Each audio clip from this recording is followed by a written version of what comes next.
Hello,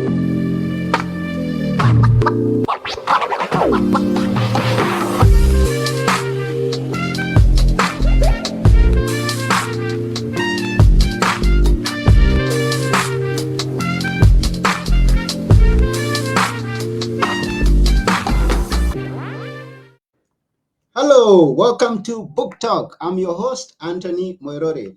At Book Talk, we get to have an author come and tell us about his book or her book.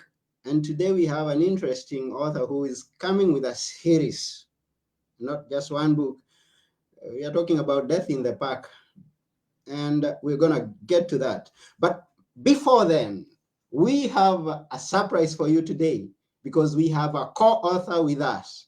So at this point, I'm going to invite to the studio our co-host, Josephine Wanjiko. Welcome to the show, Josephine. Hi, Anthony. Thank you so much. I'm very happy to be a part of this. Thank you so Yes, much. And yeah, I look forward to talking further with you guys. yes, we are also happy to have you on our show today, and we believe that we are going to have a great time together, and yeah, to learn more about the deaths in the parks because there are many. That's why we are two, maybe. Yeah. Okay, here we go. So at this point, we are going to introduce the author of the books into the show, and her name is Randi Minetor. Welcome to the show, Randi. Thank you so much, Anthony and Josephine. It's a pleasure to be with you today. Yeah, we are glad that you are here with us. Now, to begin, we would like to know about you, a little bit about you, where you're from. I mean, tell us, and how you even started writing. Sure. I am from Rochester, New York, USA. Lived here pretty much my whole life, and when I was 8 years old, I discovered that I had a talent for writing, and I've been writing ever since. From erotic friend fiction in high school to many, many books. This death series is among my 85 titles. So Hmm. all nonfiction. So in 1992, when my husband and I got married, we did a cross country road trip as our honeymoon. And I discovered the wonders of the parks in the Western United States, Yellowstone and Badlands, and so many of those out there. And I fell in love. And the national parks became the center of my existence, along with my husband. Hmm. So, and over time, I built that into my writing ability and started writing books about the parks. And my publisher finally approached me and said, gee, for the 100th anniversary, for the centennial of the National Park Service in 2016, we're going to relaunch a series we started years and years ago about people who visit national parks and don't live to come home. And would you like to write for this series? I said, sure. Sounds like something I'd really love to research and understand. And 7 books later, here I am with you. Whoa, what a story. So, what was the first book in the series, if I may ask?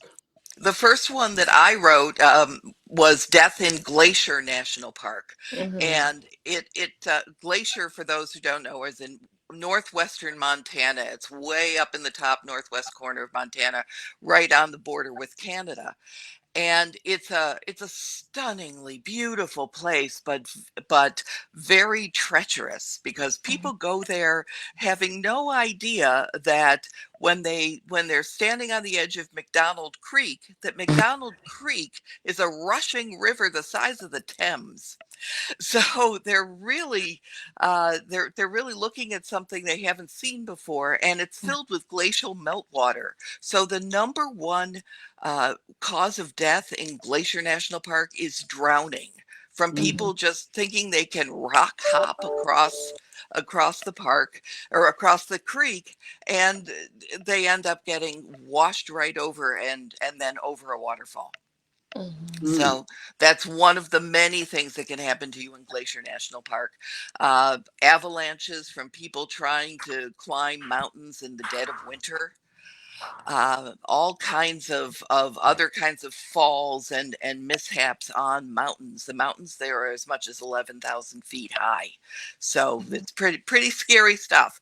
But It is. the thing Glacier is most known for is a night in 1967 that has become known as the Night of the Grizzlies. It's Mhm. the night that two grizzly bears, 20 miles apart in the park, both attacked campers at the same time. No Mhm. relation between these two bears. There's nothing, nobody conjured something to make this happen. There was Mhm. no lightning storm, nothing like that. Just coincidence that these two bears had never happened before. Each of them attacked and killed a woman in the park that night at about 2 o'clock in the morning. Mm, So that night became very, very famous at the time. There were all sorts of stories about it. And I had the dubious honor of bringing it back into public consciousness and writing about it again. Mhm. So Death and Glacier became a very popular book. And after that, there were six more. mm. Now, it's the publisher that approached you to do the series. Now, and you accepted that. That was good of Oh, you accepting. And because yeah. we may get into some picture that we can only imagine, but now you're bringing us it to us through the books that you've written. Uh, my interest is what's the purpose of telling those stories? The main thing, these are cautionary tales. The main reason that I tell these stories is to alert people to the fact that they are completely out of their element. When you go to a national park, people love to challenge themselves that by day they sit in an office in a chair all day, and on vacation they want to get out there into the wilderness and do something exciting and daring and fun. And the thing is that being completely out of your element like that, there are dangers that you just don't know are there. My goal in telling these stories is to keep people safe, not to scare them away from the parks. Honestly, in most national parks, maybe two people of the 3, 4, 5 million people who visit every year don't make it home. Mhm. So the parks are really very, very safe if you take normal precautions and pay attention to what's happening to you. So every book has a section at the end that is how to stay alive in this park. And it lines up all of the cautions that you should take as you go through the park. But the main my main goal is to keep people alive and to keep them alert and aware of all of the mistakes they can make if they're just not paying attention. Mm, Mhm. Mhm. beautiful. Now that's book one, and I guess Josephine has already some questions inside her that she will ask. One, Yeah, I just wanted to know, how easy is it for a rescue team to access somebody who is stuck up there? How easy is Oh, that? oh my goodness, it's very, very challenging. Mhm. Uh, in many cases, uh, somebody has an accident and disappears. So then the park rescue team will bring in all kinds of other people, rescue squads from outside of the park, experts from other parks, the police force, sometimes the FBI, huge numbers of people, dog teams, and sometimes the Air Force has been involved in search and rescue, especially if it's on some huge mountain and one person disappears. They could have fallen into the crack in a glacier, they could be buried in snow, they could be under an avalanche.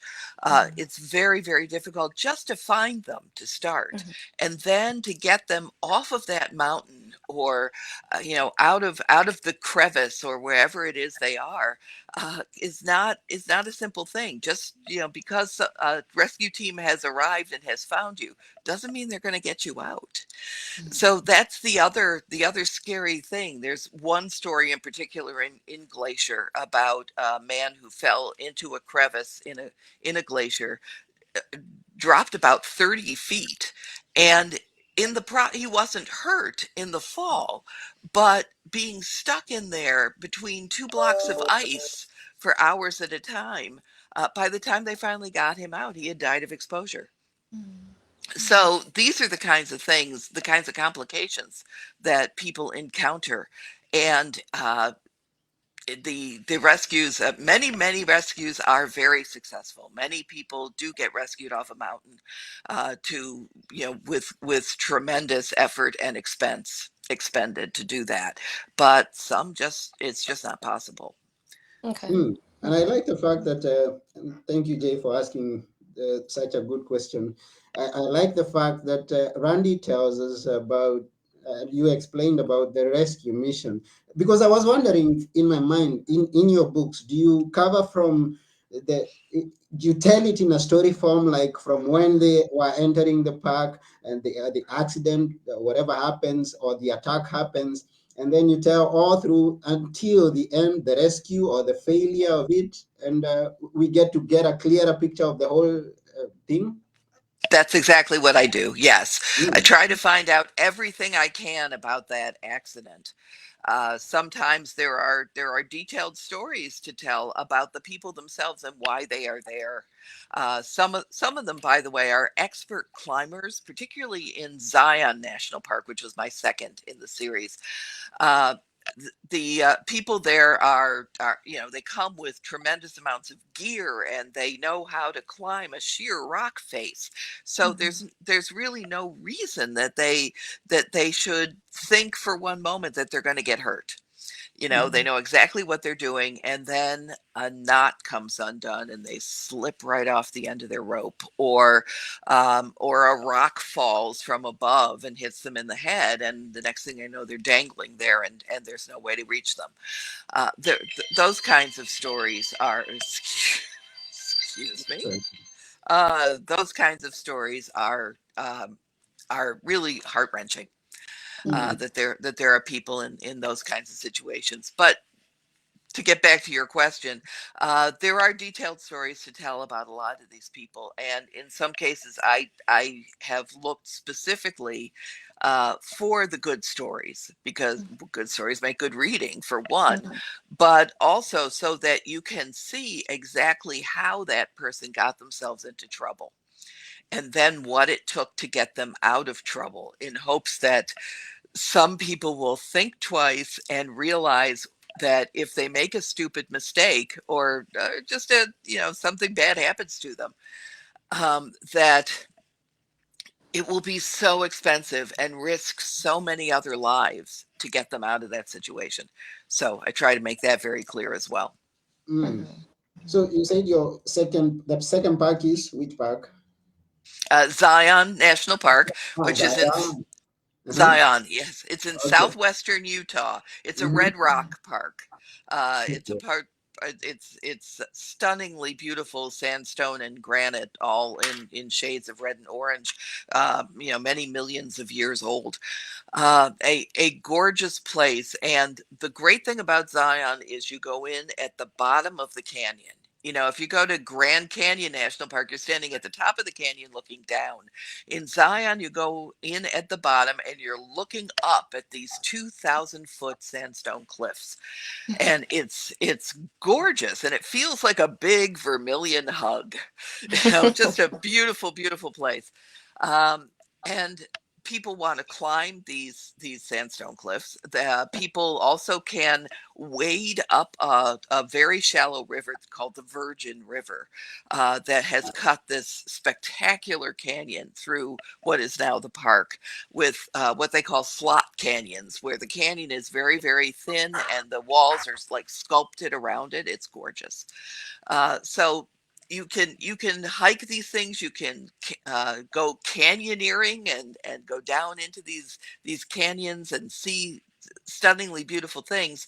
But the thing is that up in the mountains above Zion, if it rains, by the time that rain sluices down into these canyons, it's a raging torrent.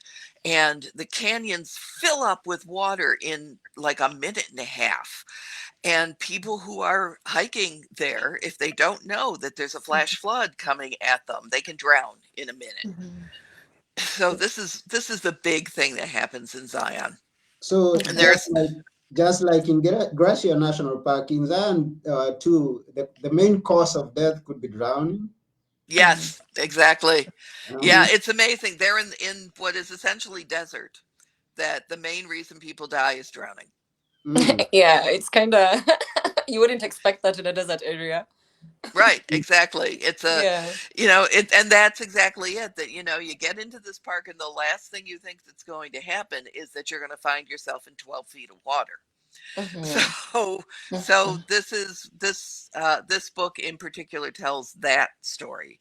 Mhm. It also tells about people not taking long hikes and not carrying enough water. In particular, Boy Scouts, for Mhm. some reason, are supposed to be tough and Mhm. be able to take it, and all of this, and they don't carry enough water with them, and they get dehydrated, and some of them collapse and die.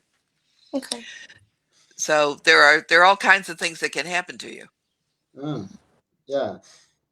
My next question, and this I am in the books that you've written, all of them, and now we've covered a bit, two of them. I hope you are going to cover the rest of the six before we anticipate for the seventh one. Now, in the books, how many accounts do you put forth? I mean, like two incidents, three, five, or 10? Well, in the first couple of books, I tried to be comprehensive. So in Glacier, for example, 264 people have died in Glacier, or had, by the time that book came out.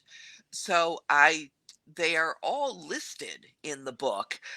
Some of them, there's probably about 30 where I found enough information to tell a really good story, and then there are some shorter accounts of people who we didn't know as much about. Hmm, that's quite a So number. yeah, so we have those as well. Okay. Yeah. But later on, it became clear that it's better reading to be selective. That Mhm. if there's not much story to tell, don't tell that story. It's kind of a writer's no-brainer. Mm, For Acadia and Katahdin, which is the highest mountain in the state of Maine, um, there are fewer stories and more selective stories, more tales of things that are a little more interesting. Mhm. mm. And do you go out to meet the people? Do you go out and actually talk to them, or do you schedule calls, or is it like an actual physical interaction for you to Well, get the feel of their experience? it's an interesting thing about these books, and it's a really good question because it's something I was very surprised about. Most people don't want to talk to me. Mm-hmm. Families of the deceased, that's something I learned to interview families of the deceased way back very early in my career when I was a reporter for the Dallas Morning News. That was my beat. Somebody was killed, go talk to their family. Wow. Hmm. So I fully expected to do this. Most of the families don't want to talk to me. Hmm. Certainly, the people who died can't talk to me. Even the search and rescue folks are very reluctant to talk to the media. They want to be represented by the park, and then the park wants nothing to do with me at all because they don't want to emphasize this about their park. Um, the interesting thing is that even though they don't want to participate in the writing of the book, in the end, they're happy to carry the book in their bookstores and make a lot of money from it. So there you go. Yeah, because myself, I was curious even when you put forth the story. I was imagining that there must be a lot of research that goes into finding all these stories and bringing them. A lot. Yes. Mm-hmm. Yes, there is tremendous research, and I have been fortunate that a couple of the parks did indeed open their files to me. So, Mm, and sent me their actual search and rescue reports. from some of these deaths, and that was Acadia National Park in Maine in particular. That was enormously helpful. And there were some in Rocky Mountain National Park also gave me a lot of history information that was very helpful as well. Um, but most of what I do is newspaper archives, because nothing gets coverage the way that a death in a national park gets coverage. Mhm. um, so, or, a big search and rescue operation, everybody's picking up that paper to read it uh, in the days when we had newspapers. Um, so there are all of the archives of these old newspapers are online now.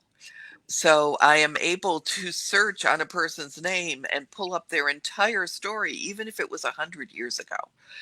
And all of the conflicting reports and all of the little tidbits and interesting things that happened in the course of a rescue, um, that's all available to me. So that's very helpful. Mm. Uh, there is also a database of uh, alpine accidents here in the US, of where somebody has written an account and put it into this huge database of what happened to a person and why that happened to them on a mountain. So I'm able to pull those. There are plane crashes, and there's a whole database of that information as well. So lots of different kinds of source material that I'm able to pull from. Mm. So you gave us two parks, but I think along the way, I think I've had almost all the parks that you may have covered. Pretty much. I think the Yeah. one I haven't mentioned is Mount Washington, which is the highest mountain in New Hampshire. It's particularly dangerous up Mhm. there, because if it's 75 degrees at the bottom, it's below freezing at the top. Oh, wow. And it's the place where the highest velocity gust of wind in the world has been measured at 234 miles an hour. Mm. So imagine hiking in that. Mm. Mhm. That's a little crazy. The Yes. mountain's only, yeah, it's only 6,000 feet high, so you wouldn't think it would be that hard, but it is. It's a very treacherous mountain, and a lot of people have made it to the top, and then they tend to uh, get into trouble on the way down when they're exhausted and freezing, and it's still cold, and they lose their way, often in the dark. Mhm. Mm. As you were doing your research, as you're doing the research, is there a recurring theme? Is there some one? Is there a particular thing that everybody who goes out on these particular kinds of trips, is there something that they maybe underestimate or maybe they don't plan enough for? Is there something they don't carry that they should carry? Is there something like that you can tell? Is there a recurring theme? Yes, mostly it is under preparation. Mhm. That either they didn't check a weather report, or a weather report changed and couldn't get to them because they're in a wilderness area where there's not necessarily any Wi-Fi or any cell service. That's more recently. I mean, the old days they just didn't know, or they're not carrying the 10 essentials, which are the list that very experienced hikers know they should have with them. The main things being food, clothing, and shelter. And shelter is the one that people on a day hike very often do not carry emergency shelter, even a little space blanket that folds up about the size of a credit card and can wrap around you and keep out wind and cold. A very simple, very light thing to carry. If only people would, they might have a better chance of getting back down a mountain even though they're freezing. But Mm. yeah, there are a number of things, but under preparation in general would be the thing that gets people into trouble. Okay. Mm. Now, into six books. Two questions that could be well one question, but you tell us. Um, in the writing, what was your favorite book, and which book do the authors like most? There could be two different questions. Oh yeah. Well, which do people like most? I find Death and Glacier is very popular because mostly because of the bears. You know, everyone wants to read about the bears. Death in Glacier is the bestseller of the group, but I have to say, and this is going to get into the next that seventh book that's coming up, Death in the Everglades was so much fun to write. Um, and it sounds pretty macabre of me, I think, to say that, but the Everglades are a completely different thing. They're the highest point in the Everglades. This is at the southern tip of Florida. The highest point there is 20 feet. This is really lowland, swampland, marshland, flowing right into the ocean, into the Gulf of Mexico, actually. And so it's a completely different thing. People there are not falling off of mountains. They're not freezing to death. They're not also not being eaten to death by mosquitoes. That doesn't happen.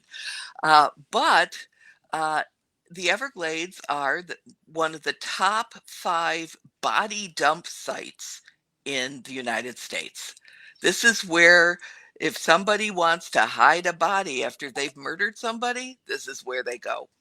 And Okay. they drive hundreds of miles to do this with a body in the trunk and dump it in a canal in the Everglades, where it will sink 30 feet, especially if they tie weights to it of some kind, and will never be seen again. Mm. So, or will be seen years and years later when any evidence of how they died or who they are is long since devoured by alligators. Mhm. So this was a fascinating book because it got me into something that I only touch on in other parks, and that's true crime. Lots of stories about how finding one body, a couple of fishermen coming across a body somewhere on one side of the Everglades turns out to connect that body with a murderer who then killed 2 people on the other side of the Everglades in a case that had been pending for 10 years that police were unable to solve. So those kinds of connections. In particular, there's one story about a gang called the Ashley Gang in the 19 teens who, if you're familiar with Bonnie and Clyde, Mhm. the famous husband and wife team, these guys make Bonnie and Clyde look like mom and dad. The Ashley Gang broke out of prison several times and, murdered cops and did all kinds of crazy stuff, robbed banks and, great train robberies, all kinds of wild things, until they were finally apprehended somewhere around 1920. So, fascinating stuff. A lot of fun to write. Mm. What is the most fascinating story you've written about, or what is the most bizarre story you've written so far? Oh, wow. Boy, picking one is tough because every park has its own personality.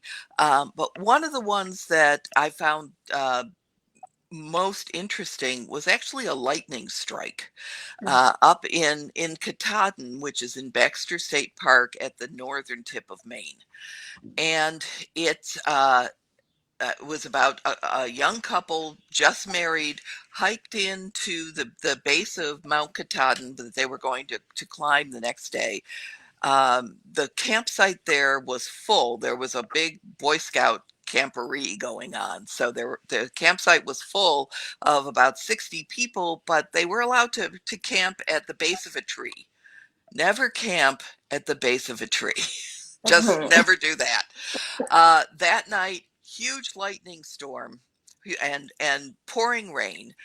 Scott, the husband, got out to secure the tent more, got himself soaking wet, got back into his sleeping bag inside the tent, and then lightning hit that tree, came right through the tent. It killed Scott, uh, and sliced right down the right side of his wife, Carol. And she survived, and she got out of the tent and went to the ranger and pounded on the door and said, "I think my husband is dead." And she was right. He certainly was dead. And she she had scars all the way down the right side of her body. She lost the hearing in one ear, and the lightning actually hit her tongue. And she spent 5 years learning how to speak again. And she was the only victim in all of these books who was willing to talk to me. And Carol and I are now friends. She lives in Fort Collins, Colorado. She's a psychiatrist.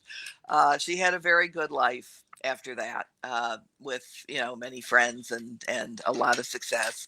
But needless to say, she'll never forget 50 years ago losing her husband to a bolt of lightning.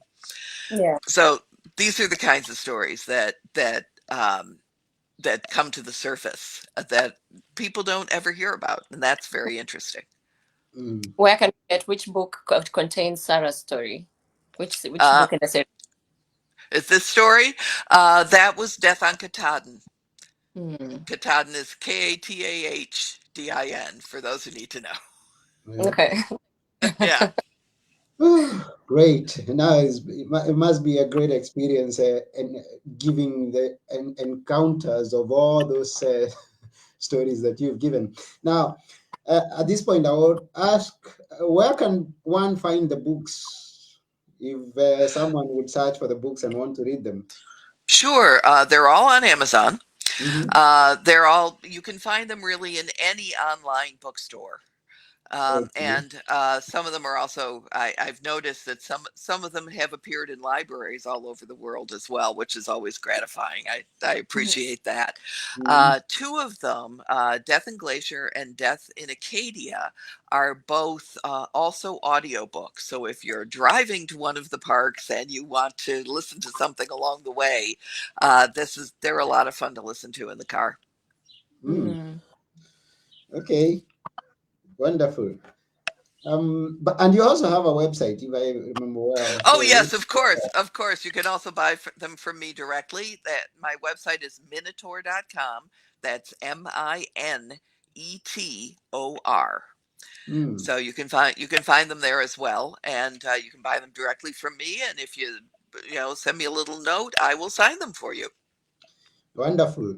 So for those of you who may be joining us right now, or may be listening to this podcast, the recorded version, we are on Book Talk at Book Place, and today's guest has been Randi Minetor with the Death in the Parks series. And she just told us where to get the books. They are just interesting, as I can hear that. And you should go and get them. Thank you. You should go and get them. And at this point, I want to ask you, every of our guests come, and before they go, they leave us with some words which we can always remember. And this is your time. Oh boy, words that we can always remember. Well, what I always say to people is just be careful out there. Uh, keep your wits about you, and don't poke any animals with a stick. Yeah. Especially bears.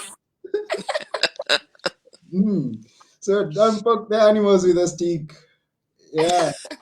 Uh, Once again, this has been your host, Anthony Morore, and my co host Josephine Wanjiko. with our guest, Randy Mineta. It has been a pleasure being here and sharing the stories. And yeah, we wish that you go and read the books and be careful in the parks.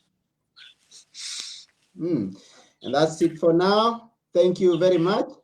Bye. Thank you so Thank much. you so much. Thank you so much, Okay. Randy. It was Bye. good listening. Thank you so much.